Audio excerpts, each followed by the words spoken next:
My name is Brian Hubner, and I am the Acquisition and Access Archivist here at the University of Manitoba Archives and Special Collections. First of all, I would like to make the declaration that the University of Manitoba is located on the original lands of the Anishinaabe, Cree, Oji-Cree, Dakota, and Dene peoples, and is the homeland of the Métis Nation.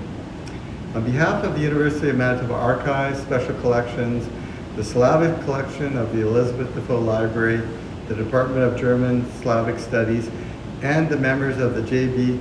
Rudnyckyj Distinguished Lecture Organizing Committee, that's everything, I would like to welcome each of you to this, the 27th Annual J.B. Rudnyckyj Distinguished Lecture, with our esteemed guest speaker, Dr. Lynne Viola. The funding of this lecture is made possible through the generosity of the J.B. Rudnyckyj Endowment, in which one of the terms of the agreement is that an annual lecture, and this year it's a little more than annual, is to be given that will bring to Winnipeg an internationally acknowledged scholar, very true in this case, to speak on a topic of interest to Slavic and/or Eastern European studies. The endowment was established in 1992 by Dr. Yaroslav Rudnyckyj, who in 1949 was appointed the first head of the University of Manitoba's newly created at that time Department of Slavic Studies, a position he held until his retirement in 1977. In 1994, the annual J.B. Rudnyckyj Distinguished Lecture Series was launched. Since then, we have had many distinguished and interesting lectures brought on by very noted speakers, including Chrystia Freeland, who is of course in the news now, the deputy former editor of the Financial Times, and current Canadian Minister of Foreign Affairs, noted Canadian journalist Victor Malrick, and prominent author and historian Timothy Snyder, and others, including one of my favorites was Yoshin Hellebuck, who did a talk on Stalingrad a few years ago. And now I would like to introduce James, who will more fully introduce our speaker. And James is a Slavic archivist and librarian and a member of the J.B. Rudnyckyj Distinguished Lecture Committee. Come up, James.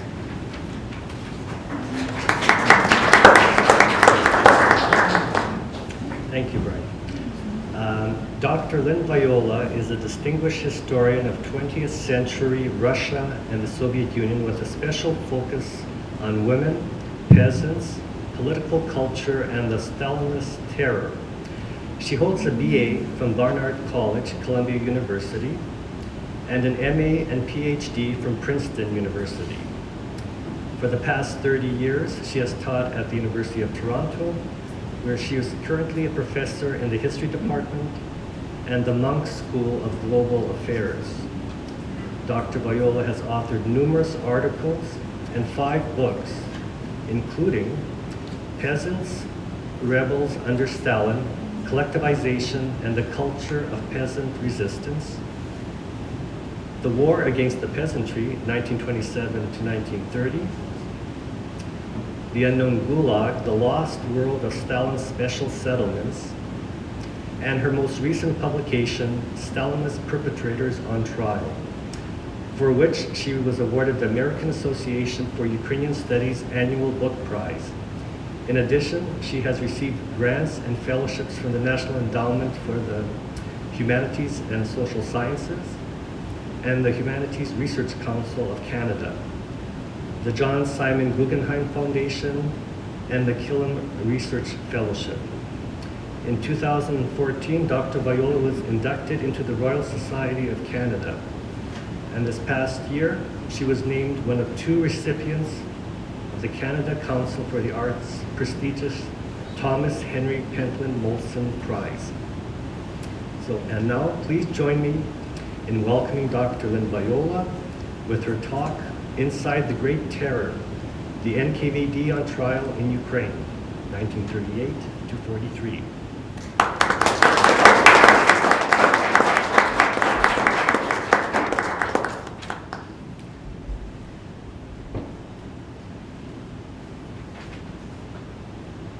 Good afternoon. Can you hear me all the way in the back? I see a lot of people saying no. How about now? Okay, just throw something my way if you can't hear.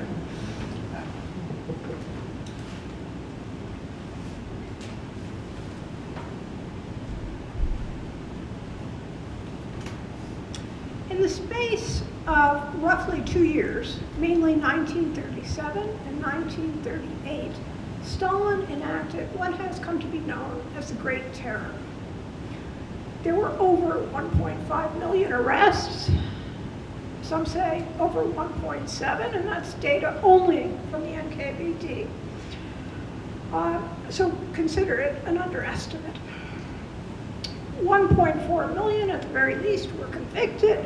Just under 700,000 were executed. My lecture today will look at the Great Terror, but from a slightly different angle. I plan to focus on Soviet perpetrators purged in the final act of the Great Terror, sometimes known as the Purge of the Purgers. Now, by perpetrators here, I mean the secret police or the NKVD, interrogators and executioners who basically made this whole terror work. But let me fill in some background on this epochal event in the history of the Soviet Union. And forgive me if I don't quite coordinate correctly with my PowerPoint.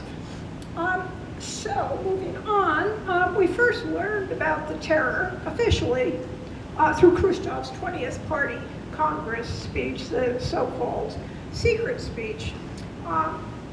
Apart from a handful of victim memoirs, this was the first official announcement for many in the West, certainly not all. And of course, Khrushchev focused on repression against the party with not a word about quite literally hundreds of thousands of victims who remained enemies in official party discourse. Somewhat later, Robert Conquest published his classic, The Great Terror, and this actually coined the phrase, the Great Terror. That's where we get this phrase from. And given the time that it was published, he continued the assumption that the party was focused on the terror was focused on party and state elites. So the focus early on was on policy at the top, on Stalin, later on victims, but mainly in all cases on elites. Now the field started to change, fortunately, after the fall of the Soviet Union. I titled this slide The Archival Revolution. It was not quite a revolution, but it did introduce quite a bit of information to us. In 1992, the fabulously interesting labor newspaper Trude, which otherwise I would not have read, published a fascinating article. And the article was on NKVD order 00447. Now the 00 simply meant top secret, right? The 447 referred to one of the mass operations that occurred during the time of the Great Terror. And this was a plan to arrest hundreds of thousands of former so-called kulaks. Wealthy peasants would be the best definition, even though they had dekulakized the so-called kulaks in 1930. But some had returned from the special settlements in the far north and the far east, and others were simple peasants who received the kulak label. This order also included the arrest of recidivist criminals, and in many places, large numbers of other categories, so former people, or in Russian, bывшие люди. These could include, for example, village elders at the lowest level, people who had been gendarmes in the Tsarist police. It could include categories of merchants, members of old political parties, people with dubious social paths, that is dubious in the eyes of Stalin. In Ukraine, the categories absolutely mushroomed, particularly in early 1938 when both Khrushchev and Uspensky traveled in the same train to Kiev to take over the Great Terror. And of course, inevitably, the category of petlorists became a big category. So peasants who, through conscription, may have fought on many different sides, but as one said, he fought 5 days with Petlura, were also victims of this mass operation. Now, there were also the so-called national operations, and these were aimed at non-Russian nationalities, mostly diaspora nationalities like Poles and Ukrainians. Poles and Germans. The Ukrainians were not considered a part of these national operations. The ones that were arrested more likely either as part of the initial elite terror or as part of 00447. Now, the most important finding of this revelation in the Trude newspaper, labor newspaper, told us that the majority of victims were not members of the intelligentsia or members of the state. In fact, they were common people, peasants, by and large. That was the largest category, peasants, along with workers. So roughly 700,000 of the victims of the terror came from 00447, also known as the Kulak operation. And roughly just under 400,000 were taken up in the national operations. And again, these are minimal numbers. Now, the scholarly consensus about the Great Terror these days, and it's a consensus that I think works, is that the terror was Stalin's attempt to rid the country of a mythical fifth column on the eve of war. And so what these operations, these mass operations, were all about were arresting, removing from society anyone who potentially could be a member of the fifth column, was a member of the fifth column, might become a member of the fifth column. In other words, it was preemptive. But again, the categories were very real, but it does not mean that they were actual enemies. They were certainly not active in any way against the state. Now, since the opening of archives, we have found out a lot about the terror, but one question remained fairly open, and that's the question of perpetrators.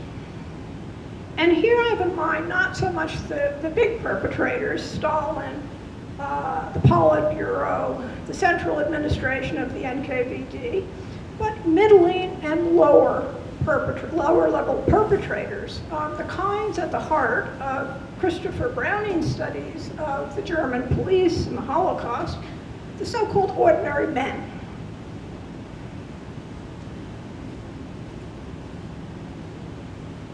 Now, the question of Soviet perpetrators, I believe, is the question of questions. How and why could people participate in this terrible bloodletting?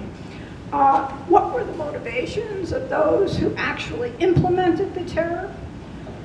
I think it's not enough to know or conjecture about Stalin's motives. Why did people go along with the terror? Now, it's a complicated question. Where do you start? We know that tens of thousands of people were involved in some way in Soviet repression, ranging from planners and architects of camps to engineers, norm setters, and other specialists in the camps, to newspaper writers, to Gulag guards, to interrogators, and so on and so forth. But I needed a research angle. How do you research this topic? Excuse me. So originally, when I started this project, I thought, I'm going to look at 3 theaters of violence and look at perpetrators in these theaters. So the first was, of course, collectivization, dekulakization, and famine. And because I had worked so much on collectivization and dekulakization, I had quite a bit of material on this, so that was fun. The second theater was going to be the Gulag. And here there's a massive amount of material available, mostly because it was in state archives, not secret police archives, on the Gulag. And so you can read hundreds and hundreds of pages about Gulag guards. So I thought, yes, that's good. Now, the third theater was sheer bravado. And I thought it would be a study of the interrogation room and the execution room. And now I said that without archives. And it looked good on paper. It certainly helped with grants. But I thought probably I'll end up having to make use of intelligentsia memoirs for this. But then something happened that I have been waiting for years to happen. Serendipity struck. We knew that some perpetrators were arrested at the end of the Great Terror, but the sources were not there. They were inaccessible. In Moscow at the FSB, formerly the KGB archives. And frankly, I was just tired of fighting for documents in Moscow, particularly as things deteriorated after 2000 with the man in charge, whose name I will not mention. So, serendipity, I go to Ukraine. And I go to Ukraine because a German colleague says, let's go to Ukraine and see what we can find there. And so we went directly to the archives of the former KGB, the SBU. And even though we started before Euromaidan, once Euromaidan occurred, it was open. In fact, as I told one of my colleagues here, after Euromaidan, when we showed up at the archive, the two very young men from Lviv welcomed us. They were the new directors. They looked at us, they saw we had computers and notebooks, and they said, where are your cameras? Now, for anybody used to working in Soviet archives, this is like coronary sort of making comments. You couldn't imagine anybody would say, take pictures of whatever you want, and that's what they did. It was a very democratic, open approach, as you know, to the archives. And lo and behold, they had literally hundreds of thousands of pages specifically on NKVD interrogators. Now, I'm working and have been working with a team of Ukrainian and a couple of Russian investigators at the SBU. And we spent 2 years working through a lot of material, and then we decided to publish document collections, which either are or will be out both in Russian with a Moscow publisher and in Ukrainian with a Kiev publisher. And the first volume looks at Communist Party meetings in the NKVD, in the secret police.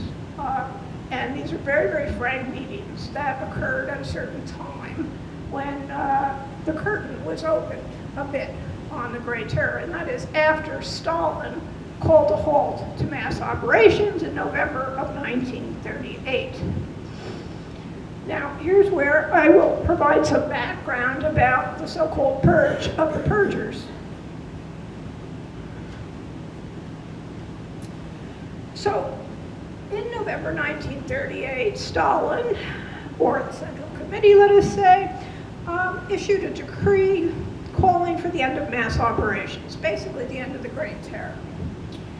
And so this included the arrest or firing of a large number of NKVD officials. Generally, those either in the Republican NKVD, in the case of Ukraine, or else the heads of oblast or provincial NKVD in Ukraine, and particularly the heads of certain departments that were in charge of those two mass operations, the Kulak operation 447 and the national operations. But it extended all the way down to arrests in the very small Raion or district NKVD, where you might have had one NKVD official.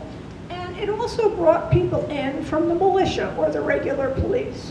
Why? Because there were not enough people to carry out the Great Terror. So the police were mobilized, the regular police were mobilized along with firemen, NKVD chauffeurs, a whole motley crew of actors. Now, what was most important about this episode in Soviet history was that there were trials, closed and remarkably candid trials of these NKVD officials. Men, because we haven't found women, and the remains of these trials are preserved in Kiev and in other provinces. Now, some of these provinces are no longer accessible because of war, but early on we were able to simply order documents from places like Zaporozhye and what's now being called, what is it being called, Dnieper, right? Yes, sorry. And they sent them to Kiev for us to work on, and then once they get to Kiev, they stay in the permanent collection. But this was, simply unheard of. Now, there are a lot of reasons. This is the NKVD building in Ukraine. There are a lot of reasons for the purge of the purgers, but the most obvious reason is that there were Stalin scapegoats. And this whole process was very much like what happened in March 1930 when Stalin called a retreat partial to collectivization.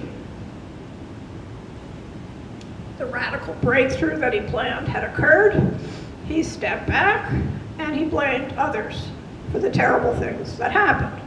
So the most important reason is scapegoating, but there are a series of other reasons I can come back to later in discussion. The purge of the purgers represented in documentary terms a moment when the veil on the Great Terror was dropped, and we're able to see not only the perpetrators, but we are able to see how the terror was implemented on a local basis. And these documents have a great deal of detail. So let me say something about the source, as well as the subject. The subject is Ukraine. These are all documents on perpetrators who worked in Ukraine, very few of them Ukrainian, I should say. And of course, Ukraine is very multi-ethnic. So by saying the subject is Ukraine, it doesn't tell us that much. There were Germans, there were Poles, there were Jews, there were Russians who also suffered in Ukraine. Numbers are contested, unclear, but according to Shapovalov, there were 267,000 plus victims of the Great Terror in Ukraine. And I have a feeling that number will go up because there's still so much that we don't know.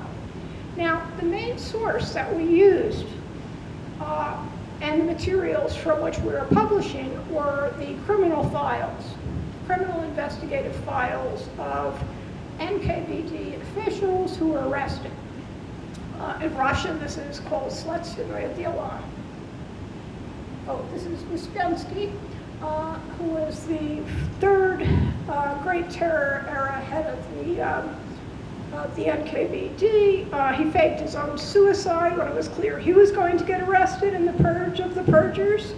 I've seen his fake suicide note, and he was on the run in a very interesting adventure for months and months, but they caught him in the end and executed him. This is what the files look like on the cover. And they contain a great deal of interesting material. The cases were either on an individual or on a group. And they contain the original arrest orders, search inventories. So for example, when one of the witnesses, I think it was a washerwoman, said my boss, the head of the NKVD, had stolen lots of material, brought it all to his apartment, but then another NKVD person went and took that material and hid it. It becomes clear that the inventory of his belongings include nothing. There were like 4 items on it. In other cases, if you look at these inventories, which are not very interesting documents in and of itself, you can see that people started to acquire things, members of the NKVD, and that is the property of their victims. So we also see extensive autobiographical writing by the accused. We see stenograms of interrogations, both of the accused and the witnesses that are brought in. We see transcripts of the closed trials, appeals by the NKVD officials arrested, petitions. We see the sentences. In some cases, we see autopsy reports on victims. We also see pleas for rehabilitation from these NKVD officials who were arrested and not executed. And they continue all the way through the 1990s. So, in the 50s, in the early 50s, many people wrote in asking for rehabilitation. They wrote in the 60s when they thought there was a change. And then they wrote in after the fall of the Soviet Union. None of our purged NKVD guys were ever rehabilitated. We hear not only from the accused and the accuser, but from a series of interesting witnesses as well. So colleagues, the chatty office staff, secretaries, for example, they knew a lot, right? And in some cases, they'd mobilize, the entire secretarial staff of a nearby factory to serve as stenographers. Terrible, terrible job. Prison doctors, coroners, prison staff like guards, executioners, grave diggers, and victims, as well as official witnesses. What's an official witness? Well, in the village where the Great Terror was a very public spectacle, they'd usually send the policemen out, the militiamen out to get witness statements. And the people they would go to would be the leaders of the village, the leaders of the Selsoviet, of the local party, so on and so forth, who would often just give them blank documents and their stuff. So here, do what you want. So they knew what was going on and they cooperated. These files can be as many as 12 to 15 volumes per case. So these are voluminous records. Now they're supplemented in the research as well as the document collections by personnel files, which was always a kind of holy of holies. You just couldn't get personnel files in Soviet archives, even though they have them.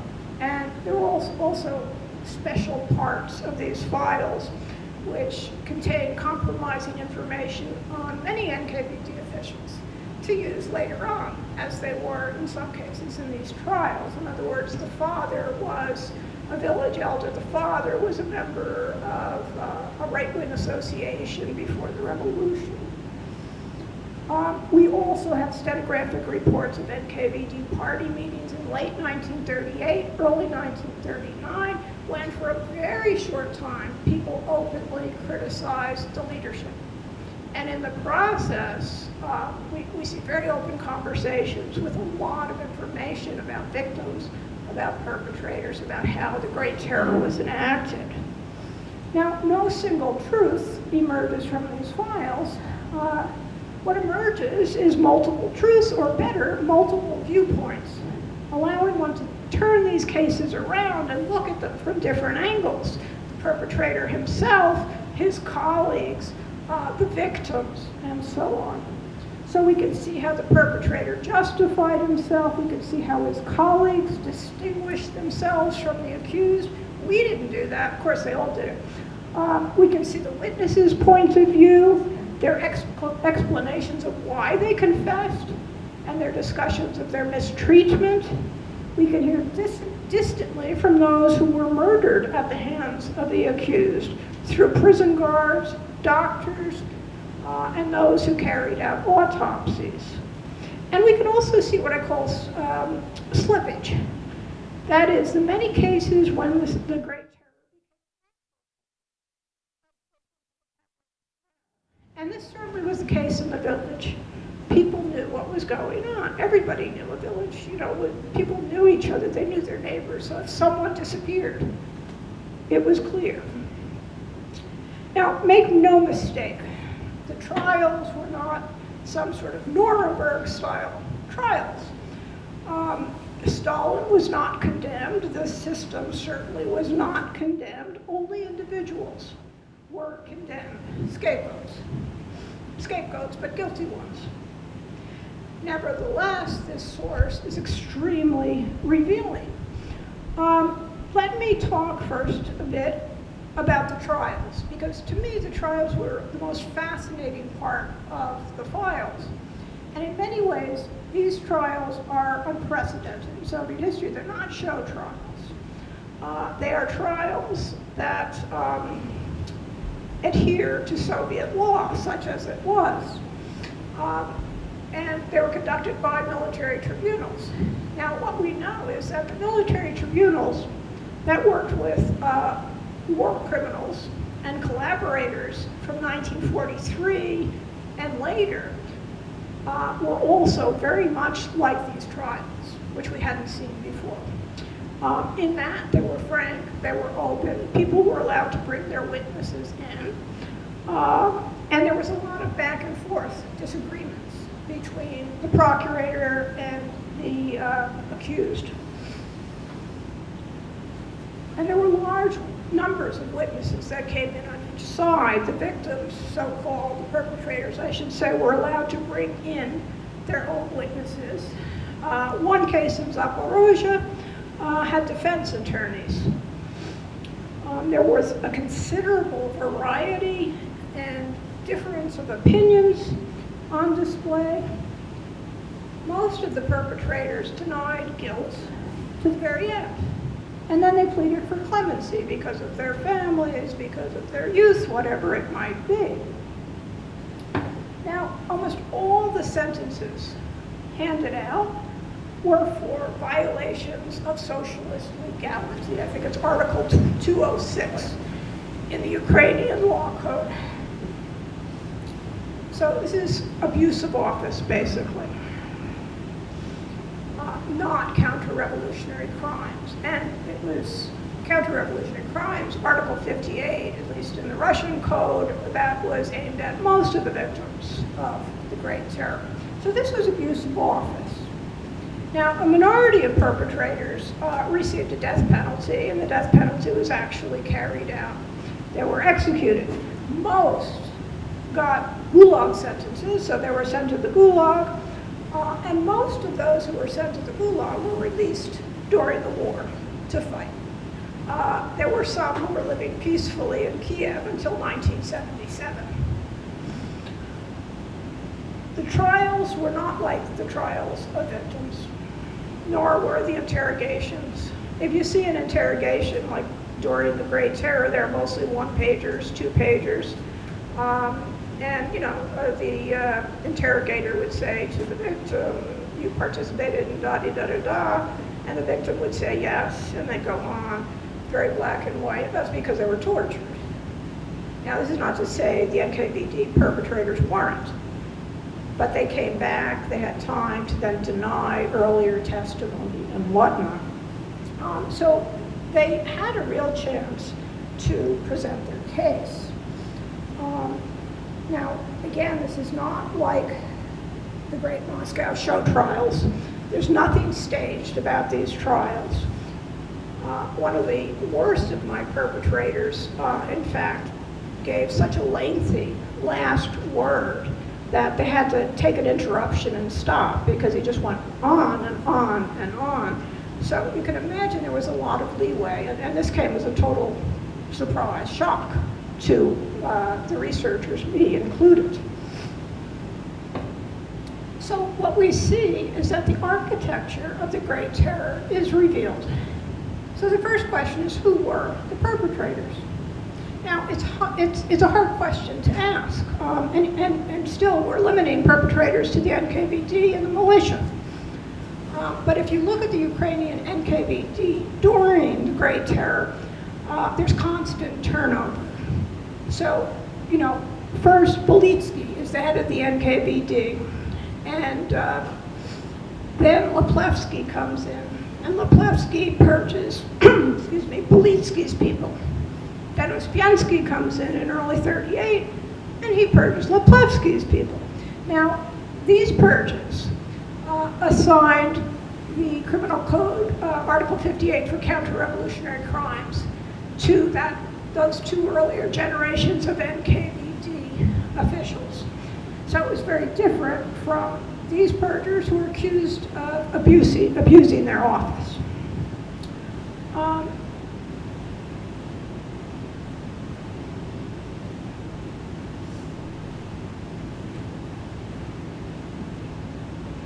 This is a personnel file, just a cover of it. This is the first page, a stenographic report of the Uman trial. So most of these operatives who came in with Uspiensky came in from Russia and were Russian. They tended to be quite young. So this is a typical example. He looks like a very nice young man who could appear in one of your classes, but he was not. His name is Dolgushev, and he came from Russia when Uspiensky did. He was a Vudvizhinets, as they called him, somebody who had been promoted. And in fact, almost all of these perpetrators who were purged were very young and were Vudvizhinets, people who had been promoted to very high positions very quickly. We have yet to find any women, so they were male, they were young, in their 20s or 30s. There were relatively few Jews among them, which is very surprising when we think of the NKVD earlier, under Leplevsky and Pinsky, and then it's heavily Jewish.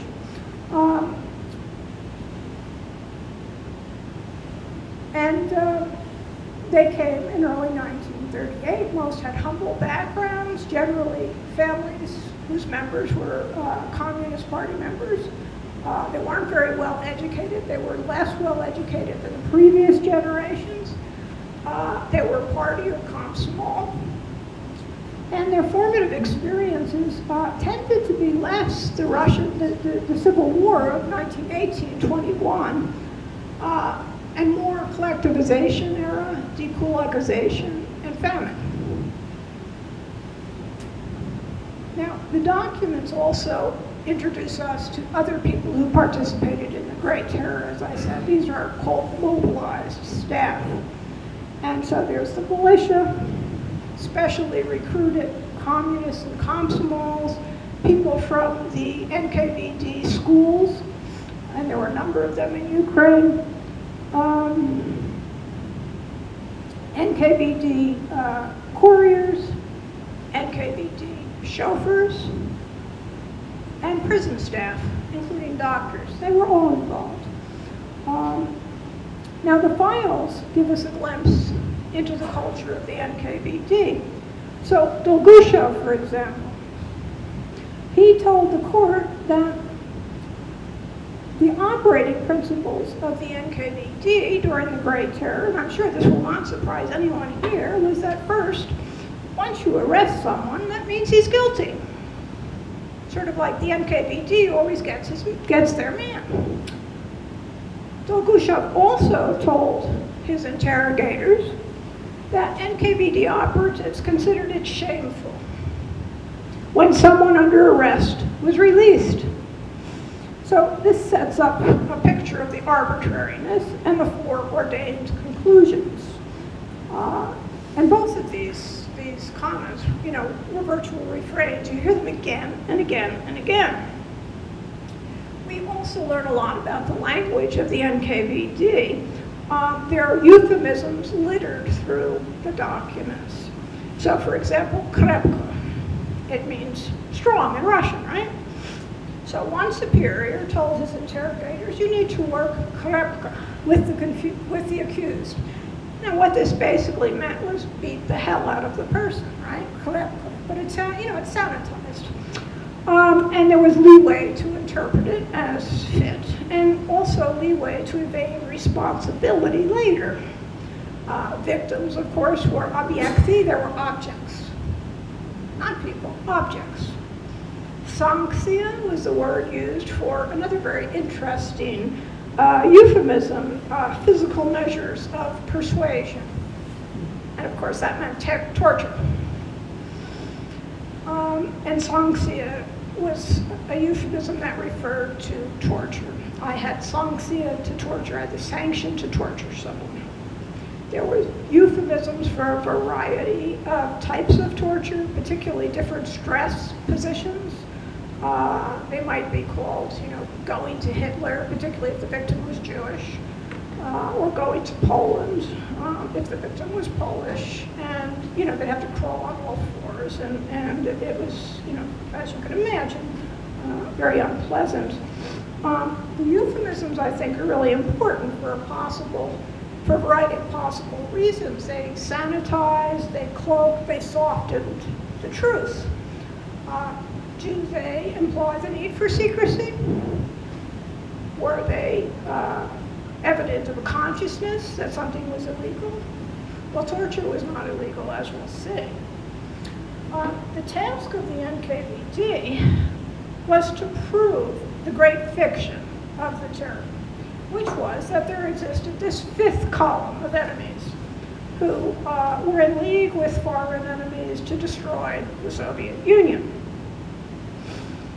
The NKVD then had to create a vast panoply of enemies who, once arrested, then had to confess. And so this is more Dolgushev. This is a really terrible man who was kind of a troubleshooter. He would appear in one oblast and then the next, always accompanied by murder. And he was later tried. His name is Pavlichev.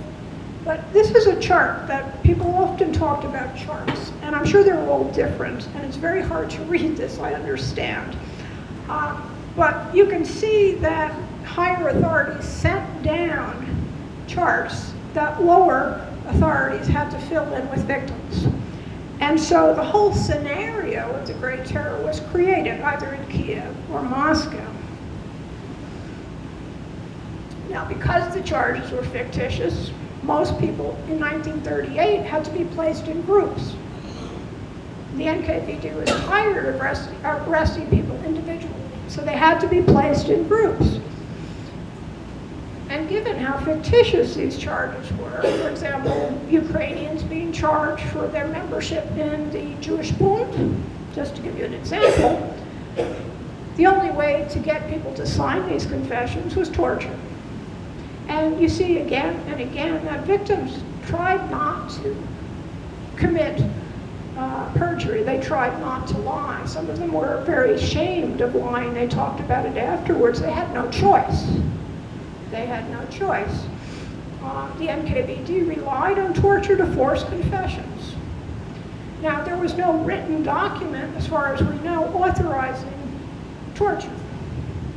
Now, we do know that later on, January 1939, Stalin issued a telegram saying torture was legal from, I think, June 1937. And he issued this telegram because he realized that if you start arresting members of the NKVD for torture, you'll have to arrest all of them. Moreover, as you can imagine, Stalin saw not much wrong with torture of his enemies. But how did they learn about this, since we don't have any written evidence?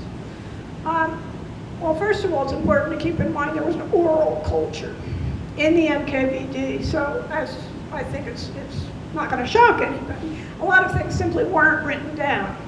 But there was something else going on, and that was troubleshooters were sent from one level to the next, literally to teach terror.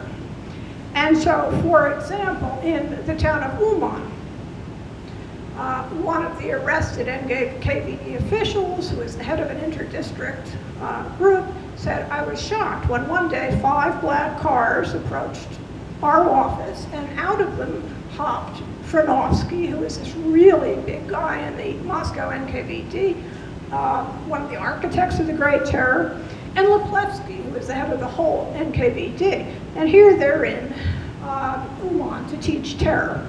Borisov called it gastrolyory, which is usually to refer to visiting actors. in Zaporozhye, they sent in a very odious guy by the name of Grabar, also known as the telephone because he was a gossip. And he came down and supposedly, according to testimony from certainly unreliable witnesses, the NKVD under arrest, he came down and spurred everyone on, introduced new methods of torture.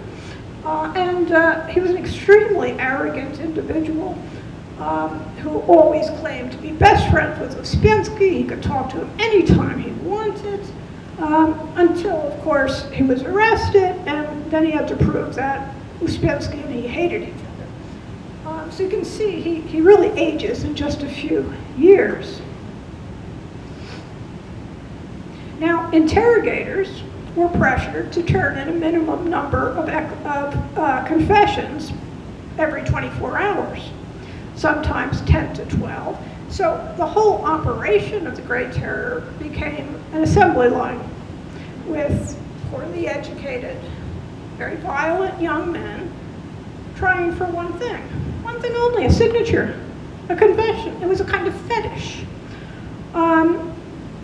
And because the charges were fictitious, again, they had to use torture.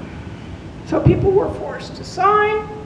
Some cases, confessions were corrected, another euphemism, by higher officials. In some cases, the confessions were dictated by a superior NKVD official to a lesser official. And they were made up. Now, there was one guy named Petrov in Uman, and he was a member of a militia, policeman. And he said, look, no one ordered me to beat the arrested, but they said that I had to provide 100 confessions per day. So what choice did he have? In other words, now that's part of his defense, all right? But still, there was a certain situational logic to the terror that made it expand and expand in sheer violence. There were other means to force confessions. There were special rooms, for example. So in the town of Uman, in order to move confessions more quickly, in room 21 of the NKVD building, they organized a so-called laboratory. And the laboratory was led by Petrov, whom I've mentioned. And the task of the laboratory was to obtain from prisoners confessions, preliminary confessions. So there was a big table in the middle of the room, not enough seats for everyone they brought in, and scattering of pencils and paper on the table. And Petrov would come in and he'd say, who's guilty? And, you know, people might raise their hands, and then they'd be sent on to individual interrogators. Others would be beaten up right there by Petrov, who was a big man. And then they would eventually admit what they did and then be sent on to interrogators. And sometimes they'd then retract their confession and be beaten again by the interrogator then at that point. In Zaporozhye, there was a cell number 8, which they called the fat melting room. Interrogators used this. They said it was easier than beating prisoners because no one could stand it for more than 5 or 6 hours. I'll show you some of the interesting interrogators arrested in Zaporozhye. Here we have their actual police portraits. And this is Durov. Durov was the head of the prison, and as was mostly the case, the head of the prison was also the head of the execution squad. So we can go into, not only in the interrogation rooms, which I do in more detail in my book, but we could go to the site of execution. And people were not told that they were going to be executed. And this is something I didn't really know, but until the penultimate moment. They were told they were going on etap, meaning they were going to be transferred to the Gulag. And so in Uman, executions of groups of about 40 people took place nightly in the cellars of the NKVD under the club. The execution chambers consisted of 3 rooms In the first room, the head of the NKVD checked the photo and identification of each person condemned to death. In the second room, the head of the execution squad, who was also the head of the prison, searched the prisoners with the understanding that they were going to the baths before heading to the Gulag. None were aware of their fate until the penultimate moment, which happened in the third room where they were shot, while the chauffeur, Zudin, raced the engine of his car in the courtyard. This is something we heard for years, but to actually see it, to cover up the sounds of the shooting. And then after the execution, this chauffeur, along with the head of the prison, took carloads of corpses hidden under tarps to be buried, usually in the cemetery areas. What's worse is that pillaging took place at the site of execution.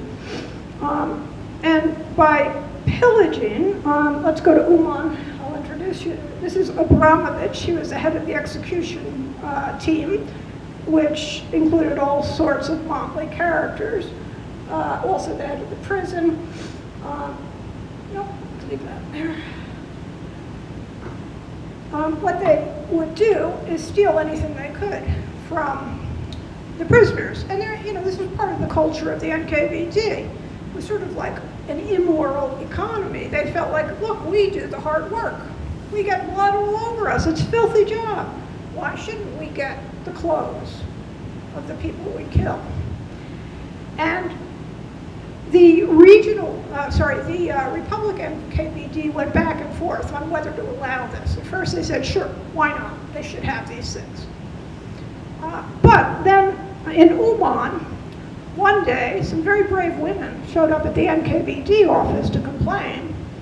They said, we saw our husband's clothes for sale in the bazaar, in the market. And this led, to a little mini crisis. How do we stop this? This is supposed to be secret after all.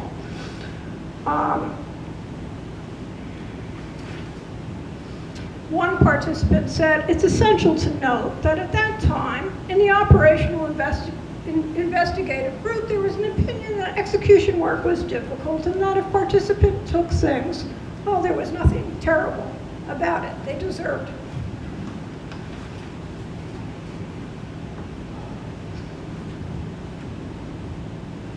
Now, along with women complaining about seeing their loved ones' items for sale, the terror slid into the public realm in various ways.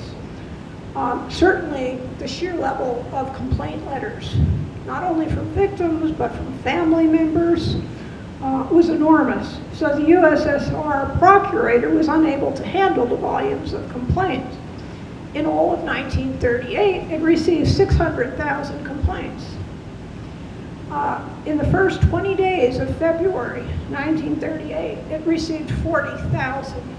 And you see similar levels of letters coming into the procuracy in Ukraine, but also going to the NKVD, going to, Comrade Stalin, going to other leaders. It was a paper avalanche. And so, a lot of people knew exactly what was going on. There was also the noise of the terror. Quite often there are complaints. We can hear what's going on from the streets. And that, of course, had to be stopped. Now, because there were so many new NKVD officers and they were all moving around the Soviet Union, there was not enough housing.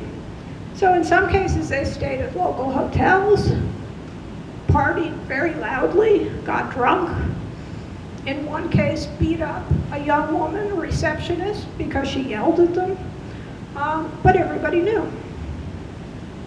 And again, as I said before, in the village, nothing was secret. So people knew. People were asked to serve as witnesses. One woman said, well, look, I can't read, so I don't know what I signed. Others said, I had to give papers. One woman sort of doubted the honesty of just providing a blank document. She might have been the only honest person in the study. And she went back and asked her husband, and she said, What do you think I should do? And he said, you're mad, they'll arrest you. Go back and give them what they want. So she went back, and then they sort of said, we don't need it anymore. But she was talking not to NKVD, but to a militiaman. So the range of justifications that come from these NKVD officials are not surprising. You know, first they'd say, well, I didn't commit a crime. Well, they could be following orders. We've heard that defense many times. Hilberg, the great historian of the Holocaust, called it the doctrine of superior orders. Others said, I believed they were enemies. I still believe them. And then others say, well, this is how I was taught. I was taught to relate brutally to the enemy. Others said, I'm guilty, but everybody did the same thing. And that was one of the truest statements that came out. Some said they were young and they were afraid. Others were proud of what they did. So there was one particularly unpleasant young man, Kulak, Ivan the Terrible. He was routinely praised at operational meetings of the NKVD. He could get a confession out of anyone. If you had somebody who was resisting, you sent them to Kulak. He was a terrible person. And he admitted pride and ambition were important. But he also believed what he was doing. So I'll just give you a couple of examples. Kulak, for example, said, I asked the court to take into account that I was in operative work only from December 1936, and before that was in technical work. The time when I was in operative work was the same time that the leadership's directive about the use of physical measures and interrogations was enforced. I was trained to consider that if the NKVD organs arrested a person, then he was an enemy and he must confess his enemy activity. I did not use physical methods in the investigation of the arrested without a sanction of the leadership. A lie. They told me that there was a party directive on the application of physical methods of investigation. I am not an enemy. I am dedicated to the core of the Soviet power. I am young and want to live. I ask you to spare my life. And there were a variety of interest in final words from the trials. They were all given a chance to present the last words. Another person said, look, I just didn't understand what was going on. I thought all of this was necessary. And of course, that's what they all thought, right? And he said, I could not understand the circumstances of 1937. I did not understand then that what happened was criminal. Now, it's clear from these trials that all orders came from above. The terror was directed from above. There's no question about that. We've known that for a long time. But this is not to deny a certain amount of agency to the perpetrators. In Golden Harvest, Jan Gross argued in reference to the Holocaust in Poland that at the risk of stating the obvious, specific individuals were killed in this man-made calamity and specific individuals carried out the killings. Perpetrators were not simply cogs in a machine operating according to preordained rule. Now, these perpetrators, these Soviet perpetrators, added their own creativity to the terror, whether through venality, sadism, ambition, or sheer dedication to the cause. I think they had agency. It was a constrained agency. It was constrained within certain orders and certain parameters. But most importantly, and to conclude, the NKVD perpetrators that I've examined were not ordinary men in the matter of Christopher Browning's policemen. Instead, they were trained secret police operatives used to military-like hierarchy and obedience. They had not been ordinary men for a very long time. If ever, they grew up within this culture of the NKVD.